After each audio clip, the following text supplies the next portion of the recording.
Hi guys, welcome back to our channel. இன்றைக்கி நம்ம சேனலில் என்ன பார்க்க போகிறோம் அப்படின்னா, டேஸ்டியாக ஃப்ளஃபியாக ரொம்ப சாஃப்ட்டாக இருக்கக்கூடிய ஒரு புட்டிங் தான் இன்றைக்கி நம்ம செய்ய போகிறோம். ஸோ ஃபஸ்ட்டு அதோட ரெசிபி தான் இன்றைக்கி நம்ம சேனலில் பார்க்க போகிறோம். அதை பற்றின ஷார்ட்ஸும் வெளியாகிருக்கும்னு நினைக்கிறேன். ஸோ நீங்கள் அதை பார்க்கலாம், மறக்காம இதை பார்த்துட்டு வாங்க. ஸோ வாங்க ரெசிபிக்குள்ளே போகலாம்.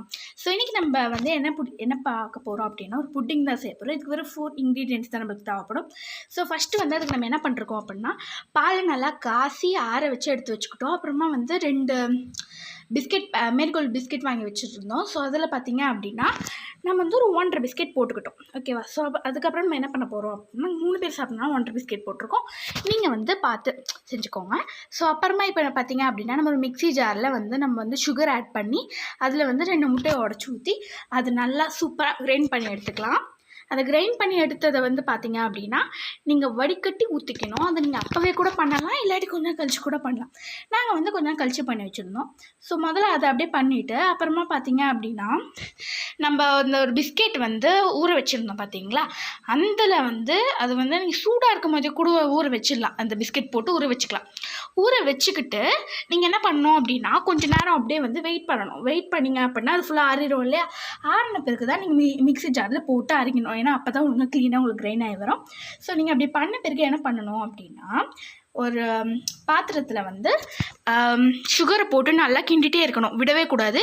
அதுவும் வந்து நீங்கள் ஹையில் வச்சிங்க அப்படின்னா வந்து கருகிரும். லோவில் வச்சிங்க அப்படின்னா ஒரு மாதிரி என்ன சொல்லுங்கள், ஸ்டோன் மாதிரி கிறிஸ்டல்ஸ் க்ரியேட் ஆயிரும். ஸோ நீங்கள் அப்போ என்ன பண்ணணும் அப்படின்னா, அதை வந்து பொறுமையாக லோவில் வச்சு மீடியமில் வச்சு நல்லா கிண்டிகிட்டே இருக்கணும், விடவே கூடாது. ரொம்ப நேரம் இருக்கும் அந்த ப்ராசஸ்ஸு, கிண்டிகிட்டே இருக்கணும். கிண்டி முடிச்சுட்டு பார்த்தீங்க அப்படின்னா உங்களுக்கு அந்த சிரப் வந்துடும். அப்புறமா என்ன பண்ணணும்னா, சொன்ன மாதிரி வடிகட்டி எடுத்து வச்சுக்கோங்க. வடிகட்டி எடுத்து வச்சுட்டு அப்புறமா வந்து அந்த சுகர் சிரப்பை வந்து 2மே வடிகட்டி ஒரே கிண்ணத்தில் ஊற்றிடணும். ஊற்றிட்டு நல்லா மிக்ஸ் பண்ணிவிட்டு அதை வந்து நீங்கள் நீங்கள் அவங்களோட மோல்டு எடுத்துகிட்டு அதில் வெறும் அந்த சுகர் சிரப் மட்டும் ஊற்றிட்டு அப்புறமா வந்து அந்த மேலே நம்ம எடுத்து வச்சுருக்க அந்த பேட்டரை ஊற்றிக்கணும். ஊற்றிட்டு குக்கரில் வந்து விசில் கேஸ்கட் 2தோட ஒரே ஒரு விசில் வர வரைக்கும் மட்டும் வச்சு எடுத்துக்கிட்டால் போதும். நீங்கள் அதில் வந்து ஸ்பூன் எடுத்து விட்டீங்க அப்படின்னா க்ளீனாக வரணும். ஸோ அதுதான் வந்து இதோட ப்ராசஸ். உங்களுக்கு ப்ராசஸுமே அதுதான். ஸோ எங்களுக்கு வந்து இன்னும் ஒன்று மட்டும் வரல, இதே மாதிரி இன்னொன்று நல்லா திக்காக செய்கிற அளவுக்கும் மீதி எங்ககிட்ட இருந்தது. ஆனால் நாங்கள் வந்து சின்னதாக மோல்டு எடுத்துக்கிட்டோம் அப்படின்றதுனால மோல்டில் பாதி தான் ஊற்றணும். நீங்கள் பாதி ஊற்றுனீங்கன்னா எடுக்கும் போதே முக்கால்வாசி வரும். ஸோ அதனால் நீங்கள் அதுக்கு ஏற்ற மாதிரி வந்து ஊற்றிக்கணும். நாங்கள் வந்து 2 தடவை பண்ணோம். 2 தடவை பண்ணிட்டு 2த்துக்குமே சுகர் சிரப் ஊற்றிருந்தோம். நல்லா ஜூஸியாக நல்லா சாஃப்டாக ஃப்ளஃபியாக வந்துருந்தது. டேஸ்ட்டுமே ரொம்ப நல்லா இருந்தது. நீங்கள் கேட்பீங்க, என்ன இதெல்லாம் டேஸ்ட் இருக்கும் பெருசாக, ஏதோ நார்மலாக வந்து நம்ம பால் பிஸ்கெட் ஊற்றி சாப்பிட்ற மாதிரி தானே இருக்கும் அப்படின்னா அப்படி கிடையாது.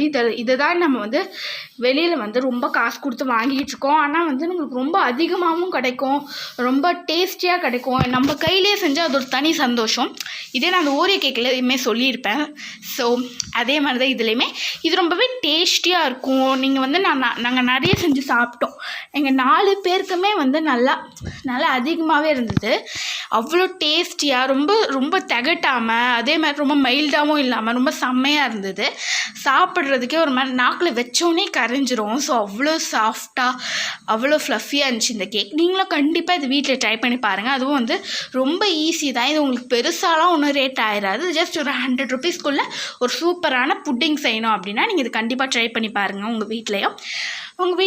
நான் இந்த ரெசிபி பார்த்திங்கன்னா நானும் எங்கள் அம்மாவும் சேர்ந்து தான் செஞ்சுருந்தோம். நீங்களும் வந்து உங்கள் வீட்டில் குட்டீஸ் இருந்தாங்கன்னா கண்டிப்பாக இதை செஞ்சு பாருங்கள். ஸோ ரொம்பவே சூப்பராக இதில் வந்து நம்ம ஒழுங்காக வருமானு பயந்து செய்யணும்னு அவசியமே கிடையாது. ஓகே, இந்த வீடியோ பிடிச்சி லைக் பண்ணுங்கள், ஷேர் பண்ணுங்கள், சப்ஸ்கிரைப் பண்ணுங்கள்.